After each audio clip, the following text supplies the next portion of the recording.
Nada me convence que o Brasil precisa ter esse número de empresas estatais que ele tem. Quer dizer, a gente está falando de um Brasil que tem dezenas e dezenas de empresas estatais nos mais diferentes segmentos, nos mais diferentes setores.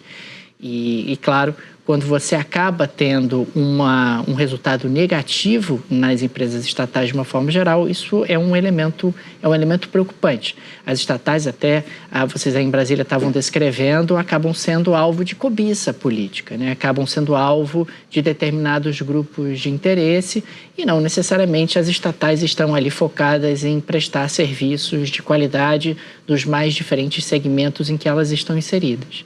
Então, é um elemento preocupante, quer dizer, não dá para dizer que é uma boa notícia e me parece que a gente já tem 2 anos de governo Lula e essa responsabilidade é fundamentalmente do governo Lula no que diz respeito à gestão dessas empresas.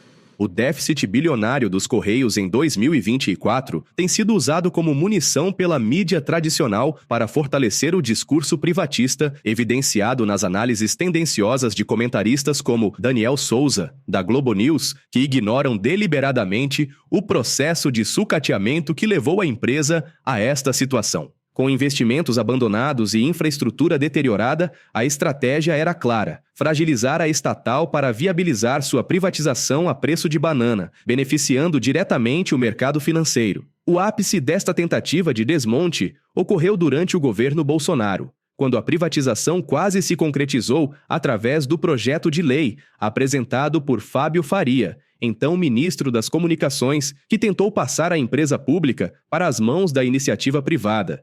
Acabamos de entregar agora para o secretário de Assuntos Jurídicos e ministro, da SAGE, ministro Jorge, o projeto do PL dos Correios. Depois da SAGE, ele vai para a Casa Civil para depois ser enviado para o Congresso Nacional. O que cabia a parte do Ministério das Comunicações foi feito.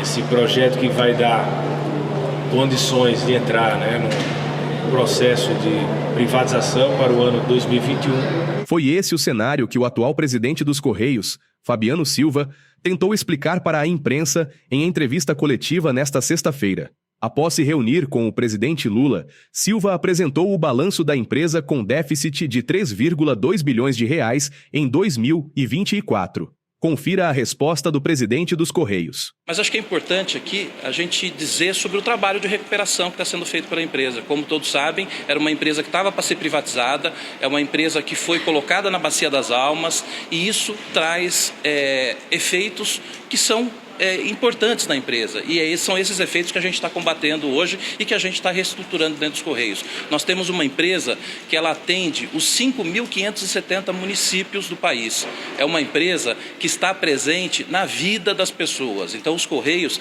têm uma importância estratégica para o país e essa importância estratégica ela precisa ser sempre valorizada, porque o mesmo direito que uma pessoa tem de receber uma correspondência num centro urbano, na capital de São Paulo, é o mesmo direito que ela tem de receber em Caboró, em receber lá em Bailingue, no Amapá. Então essa função dos Correios ela é muito importante e isso tem um custo. Esse custo da universalização dos serviços dos Correios, ele é um custo muito relevante e quem arca com esse custo, ao fim, é a empresa. O Correio não tem aporte do Tesouro para desempenhar suas atividades.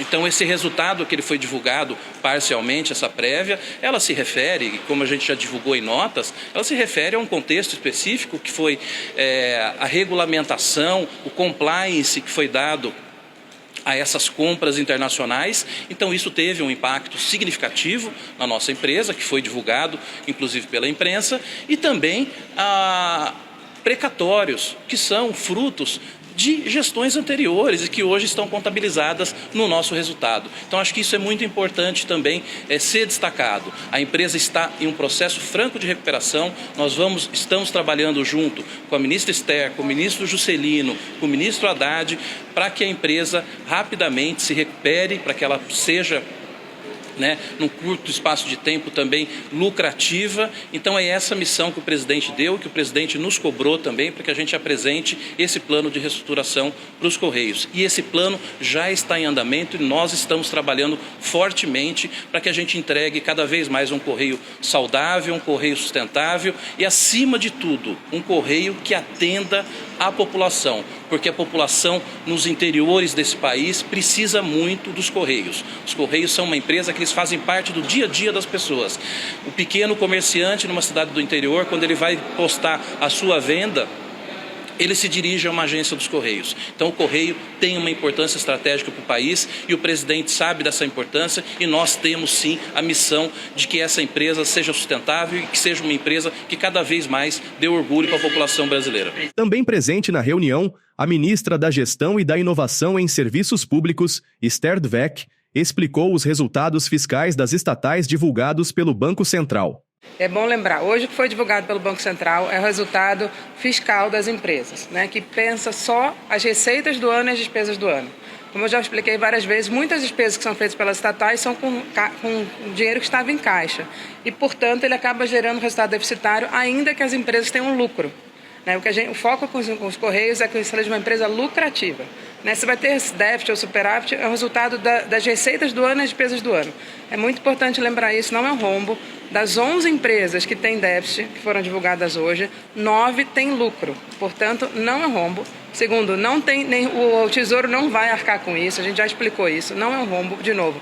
É um resultado pelo fato dessas empresas estarem gastando o dinheiro que está em caixa, terem aumentado os investimentos. A gente ontem divulgou o aumento dos investimentos das empresas estatais, foi um aumento de 44% em relação ao ano passado e quase 100% em relação ao ano de 2022. Então, as empresas estatais voltaram a investir, os próprios Correios voltaram a investir. O Fabiano está explicando aqui toda a mudança que eles estão fazendo interna de para onde a empresa está caminhando, deixar de ter um grande foco, além, obviamente, do serviço universal de cartas, de entregas internas. Ele está muito focado nas compras internacionais, ele está mudando para ser uma empresa de logística nacional, de entregas nacionais também, que faz parte desse processo e, obviamente, isso gera necessidade de investimento no parque tecnológico dele. Então, ele está fazendo uma série de medidas importantes e a gente já explicou isso. Então, o resultado hoje é só de déficit ou superávit, que é uma contabilidade puramente fiscal, só receitas e despesas no ano. Todas as empresas, elas fecham os seus balanços em março e abril. E aí sim a gente vai poder saber o lucro do ano ou, eventualmente, um prejuízo no ano. E é isso que o Fabiano está explicando. O resultado de hoje é só receitas e despesas do ano. Quando a gente for fazer, de fato, o resultado se teve lucro ou prejuízo, ou de qual foi o prejuízo da empresa, ele só vai poder divulgar isso quando fechar o balanço, os balanços serem auditados. Por isso que não é tão rápido quanto os resultados fiscais. Então, só é bom lembrar isso, que a diferença é essa. Hoje é um resultado parcial de um tipo de contabilidade que não é contabilidade empresarial. A contabilidade empresarial das empresas fecha ali em março e abril e a gente vai divulgar todas, inclusive propriamente dos Correios, para que vocês, reforçando o que a gente já tem falado, que o déficit, na maior parte das empresas, não tem nada a ver com prejuízo, ao contrário, as empresas deficitárias, a maior parte delas, das 11, 9 tem lucro. Portanto, e essa preocupação do presidente é se as empresas estão tendo lucro ou prejuízo. O déficit ou superávit é fluxo de caixa e é uma outra discussão e não impacta a dívida pública, se as empresas estão tendo lucro, a gente já explicou isso. Então é muito importante vocês entenderem isso. Eu queria aproveitar a pergunta para reforçar isso mais uma vez.